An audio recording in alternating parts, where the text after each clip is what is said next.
Fund जो होता है उसमें ये सब जोड़ना पड़ेगा। इस टोटल अमाउंट को जोड़ने के बाद, कर्जा निकालने के बाद जो बचता है, अगर नसाब के बराबर है तो ज़कात आप पर लाजिम है। अगर मुसलमान सही मानों में ज़कात निकाल दे, अल्लाह की कसम पूरे मुल्क के मुसलमानों की गरीबी दूर हो जाए। मगर इतने बहाने बेटे करते हैं ज़कात के मौके पे, जो मौलाना बेचारे चंदा करने जाते हैं उनसे पूछिए ना, एक एक सफीर को 100 रुपया देने के लिए सेठवा मरदूद 5 मरतबा दौड़ाता है। 5 मरतबा जाने में 200 रुपया उसका किराए में चला गया और नालायक 100 रुपया ज़कात देता है।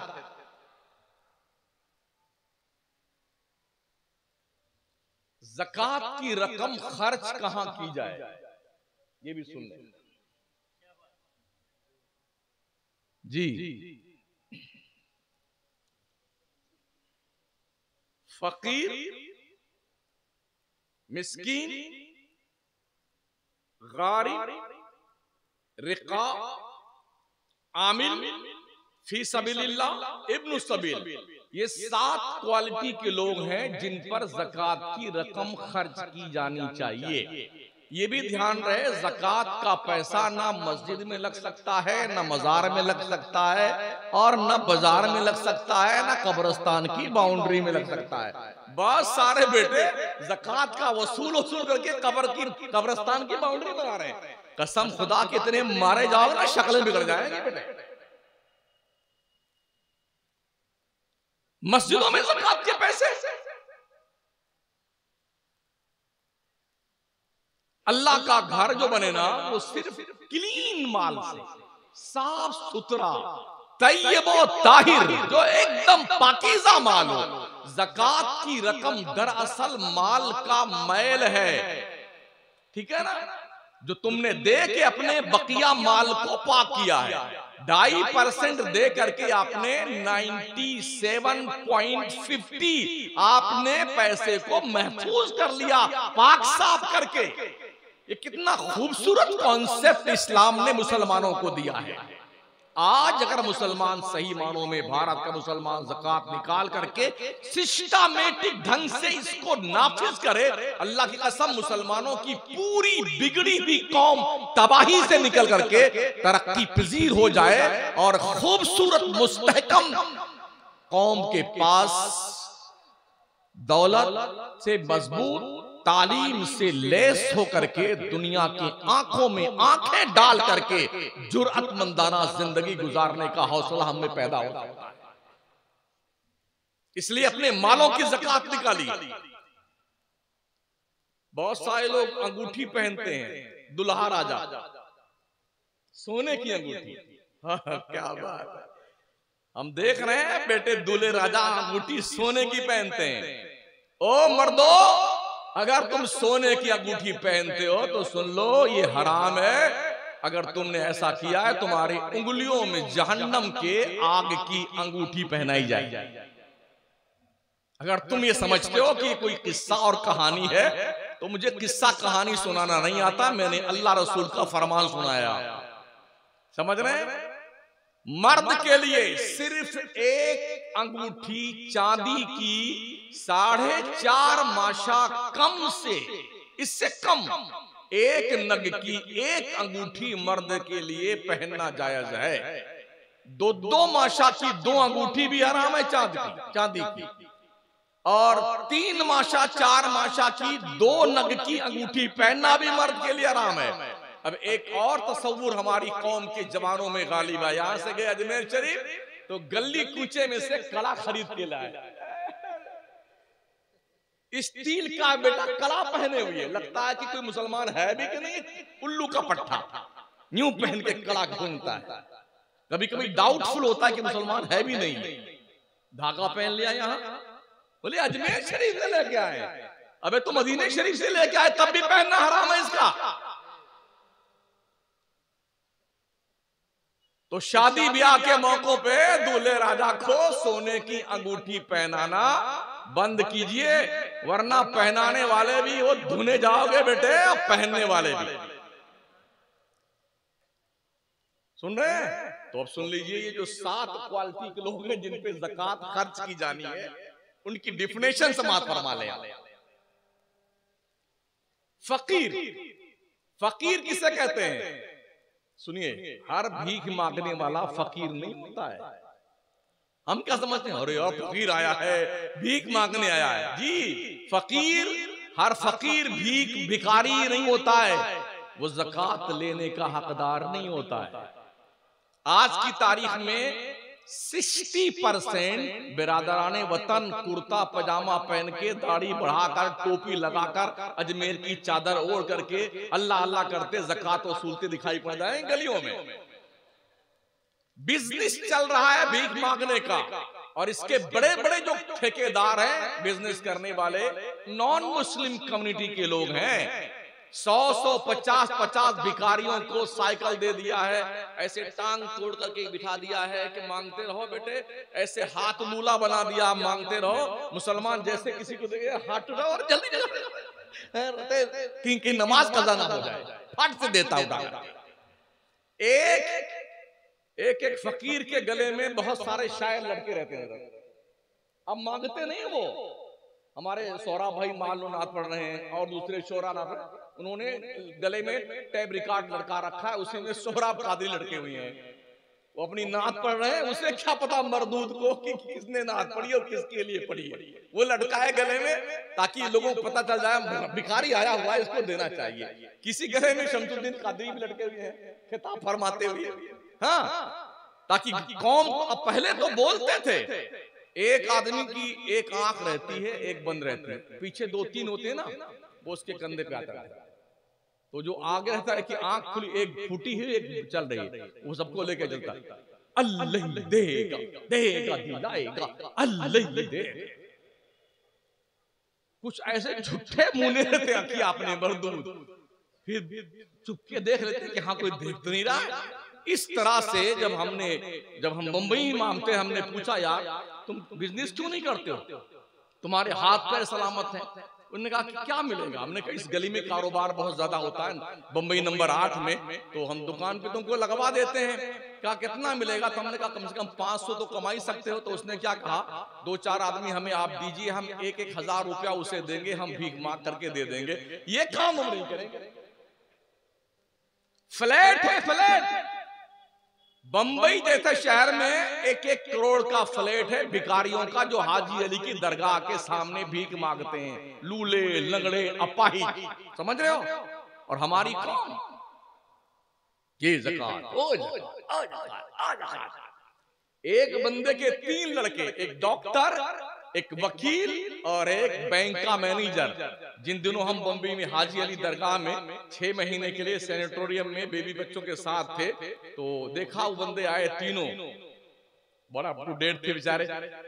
कहा अब्बा, वो उसकी एक टांग कटी हुई थी बाप की, लेटा हुआ मांग रहा है, अब्बा वो हम इंजीनियर हैं आपकी मेहनत से, और हम वकील साहब हैं, और ये डॉक्टर साहब हैं, माशाल्लाह अल्लाह ने बड़ा करम किया, वहाँ कैम्ब्रिज में क्या नाम है, ब्रिज कैंडी में हमारा फ्लैट है, इतनी गाड़ियां हमारे पास। अब्बा अब आप मत मांगिए, बड़ी शर्म आती मुझे। तो जानते हो क्या बुड्ढे ने, चुपचाप चले जाओ, तुम्हारे दिखते से हाँ इसी पैसे से मांग करके भीख मांगा। तुमको हमने डॉक्टर वकील और इंजीनियर बनाया, अब यही नहीं मांग। एक शख्स का हाथ जब नीचे हो जाता मांगने के लिए भिखारी का, तो उसका हाथ ऊपर नहीं आता है। इसलिए मेरे करीम आका ने फरमाया, नीचे वाले हाथ से ऊपर वाला हाथ अच्छा है। ओ लोगों, देने की क्षमता पैदा करो, मांगने और भीख की तरह से सवाली बनने की क्षमता मत पैदा करो अपने अंदर। दूर रहो इन बलाओं से। तो मैं अर्ज कर रहा था, हर फकीर, हर भिखारी फकीर नहीं होता। फकीर किसे कहते हैं? जिस पर ज़कात और फितरे की रकम खर्च करने का शरीयत ने हुक्म दिया है।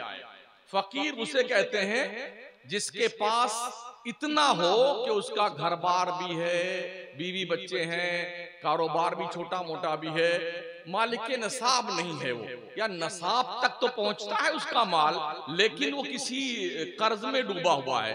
तो फकीर को ज़कात लेना जायज है। पहले फकीर की तारीफ सुन लिया आपने। ज़कात लेना जायज है, सवाल करना ना जायज है। फकीर की कैफियत सुन लीजिए, फकीर को भीख मांगना नाजायज हो गुनाह, लेकिन कोई ज़कात की रकम दे तो लेना जायज। अब आइए मिस्कीन की डिफरेंशिएशन सुनिए। मिस्कीन किसे कहते हैं? मिस्कीन उसे कहते हैं जिसके पास रहने के लिए घर ना हो, सर ढकने के लिए कोई उसके पास छप्पर ना हो, ढंग से कपड़े ना हो, उसे मिस्कीन कहते हैं। मिस्कीन को देना भी जायज है, उसे सवाल करके मांग करके लेना भी जायज। फकीर, मिस्कीन। आमिल, आमिल किसे कहते हैं? जो ज़कात वसूलने के लिए जाता है, मेहनत करता है, बंबई, कलकत्ता और जी लखनऊ, लुधियाना और जी पंजाब और दिल्ली, तो ऐसा शख्स अपनी मेहनत का पैसा उस ज़कात की रकम से कमेटी वालों से पैसा ले सकता है, तकरीबन 50% तक ले सकता है। शरीयत के बोले आमिलीन, अल्लाह फरमाता है आमिलों का हिस्सा शरीयत ने उश्र में ज़कात की रकम में मुतय्यन किया। फकीर, मिस्कीन, आमिल। तीसरा नंबर है रिकाब का। रिकाब किसे कहते हैं? कोई गुलाम हो, कोई कनीज हो। आज के दौर में ना कोई गुलाम है ना कोई कनीज है। एक दौर था जब गुलाम बंदे खरीदे जाते थे, इंसान बेचे जाते थे, लड़कियां खरीदी जाती थी, लड़कियां बेची जाती थी। तो जो गुलाम खरीदे जाते थे, मर्द, उनको गुलाम कहा जाता था। जो लड़कियां खरीदी जाती थी उन्हें कनीज कहा जाता था। तो कनीज और गुलाम, उन्हें इस्लाम ने रिकाब का नाम दिया है। रिकाब का मतलब होता है कि इनको पैसा दिया जाए ताकि ये अपने मालिक को पैसा देके अपने आप को आजाद करवा ले। उन्हें रिकाब का बदले किताबत करवाएं। वो सवाल भी कर सकते हैं अपनी गर्दन छुड़ाने के लिए और आप दे भी सकते हैं। तो चूंकि ये तबका आज दुनिया के नक्शे पे गुलाम और कनीज का मौजूद नहीं, तो ये गुल, फकीर, मिस्कीन और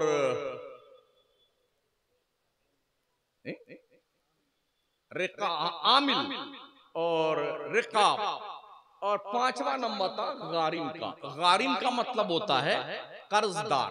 कोई शख्स अगर इतना कर्जे में डूबा हुआ है कि बस जिंदगी मुश्किल हो गई है, कर्जा उससे अदा हो नहीं रहा है, तो शरीयत का हुक्म यह है कि उसे पैसा दिया जाए ज़कात फित्रे का। वो मांग भी सकता है ताकि कर्जा अदा कर दे और अपनी गर्दन छुड़ाए। इसे कहते हैं गारिम। फकीर, मिस्कीन, आमिल, रिकाब, गारिम। फी सबीलिल्लाह छठवां नंबर आता जिस पर ज़कात फित्रे की रकम खर्च की जाए। फी सबीलिल्लाह। फी सबीलिल्लाह का मतलब होता है कि कोई अल्लाह के रास्ते में निकला हुआ है, मैदान जंग में जा रहा है, तो उसको आप ज़कात दे सकते हैं। कोई हज करने जा रहा है, गरीब आदमी है, सवाल करना जायज तो नहीं उसे, लेकिन आप जानते हैं गरीब है तो आप उसे ज़कात की रकम दे सकते हैं। ऐसे ही वो बच्चे जो मदरसे में पढ़ते हैं, मुसलमानों के वो बच्चे जो स्कूल और कॉलेज में पढ़ते हैं, गरीब हैं, उनके पास पैसे नहीं हैं, तो वो पैसे उन बच्चों पे भी खर्च किए जाएं जिन्हें फी सबीलिल्लाह कहा जाता है। अल्लाह के रास्ते में उन्होंने अपने आप को फारिगुल बाल कर रखा है। तो ये छठी किस्म के लोग हुए जिन पे ज़कात की रकम खर्च की जानी चाहिए। सातवीं किस्म के लोग इब्नु सबील में आते हैं। फर्ज कीजिए कोई शख्स आपके इधर से गुजर रहा था, उसकी जेब कट गई, अब रहने वाला लखनऊ का है, उसके लखनऊ में 10 बिल्डिंग है, बहुत बड़ा कारोबार है, मगर अब फकीर हो गया वो। पूरी उसके पास जो पैसा वैसा था किसने लूट लिया, अटैची लेके कोई भाग गया।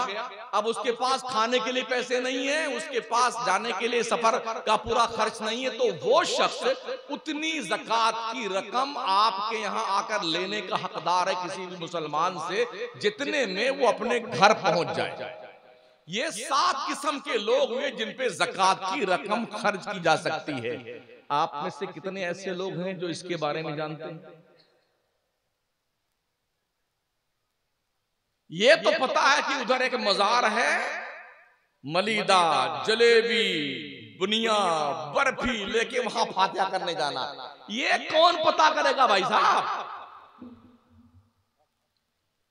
ये दीन है दीन, ये शहादत गए उल्फत में कदम रखना है। लोग आसान समझते हैं मुसलमान होना। आपको अपने मजहब का पता नहीं है, आपको अपने दीन का पता नहीं है। बरसों से दयारे मदीना कॉन्फ्रेंस हो रही है, आपने आज तक सीखा क्या है? ओ मुरादपुर के लोगों, मुझे जवाब दो इसका। क्या सीखा आज तक आपने? ये लाखों रुपए जो आप अपनी कौम के जरिए से चंदा करके इस जलसे पे खर्च करते हैं, इसका रिफंड क्या मिला आज तक आपको? मुझे जवाब चाहिए। फलाने मौलाना को बुलाओ, फलाने शायर को बुलाओ, उनकी तकरीर बहुत जम जाएगी तो बड़ा मजा आ जाएगा। क्या बात है, खूब नारे लगा लो। क्या इसी का नाम जलसा है?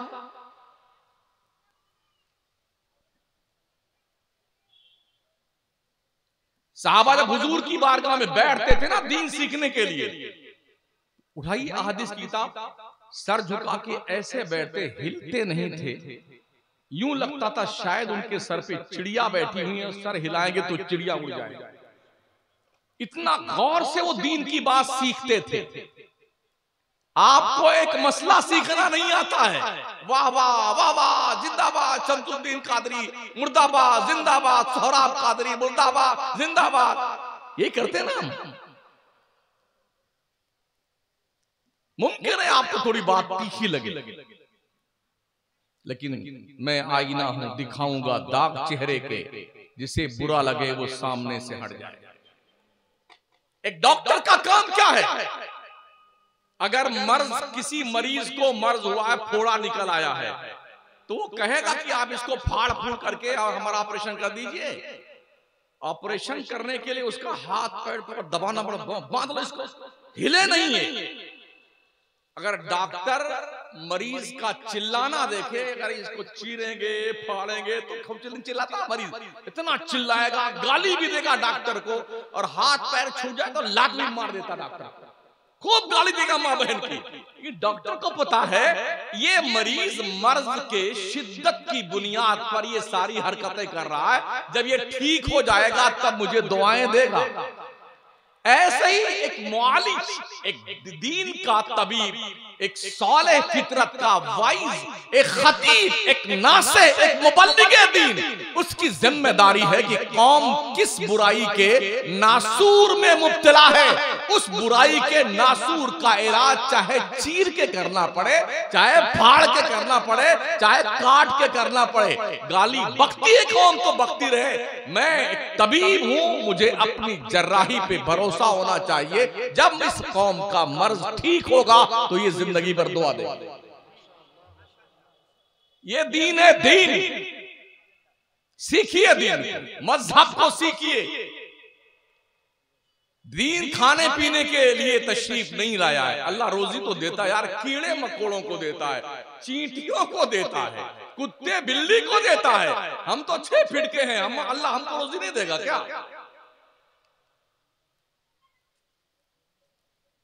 आप आइए ना अजमेर शरीफ में, ख्वाजा साहब के आस्थाने पे हजारों मंगते बैठे हुए हैं, और लोग जाते हैं होटल वाले 25 खाने वालों का हमारी तरफ से खाना, ये पैसा लीजिए, 25 तुम खिला दिया। कमाल ये है उनके पेट भी इतने तंदूर हैं कुछ वक्तों के, अभी खा के फारिग हुए फिर भूखे हो गए। हमारी लैंग्वेज में क्या कहते, हाथ सूखा फकीर भूखा। इधर खा के फारिग हुआ, हाथ हाथ पूछा खाएंगे, हाँ अभी खाएंगे फिर खाएंगे। इस तरह दिन भर खाते रहते हैं। यही सिचुएशन मैंने रमजान के महीने में मुसलमानों को देखी है, पूरी रात खाता है मुसलमान, पूरी रात।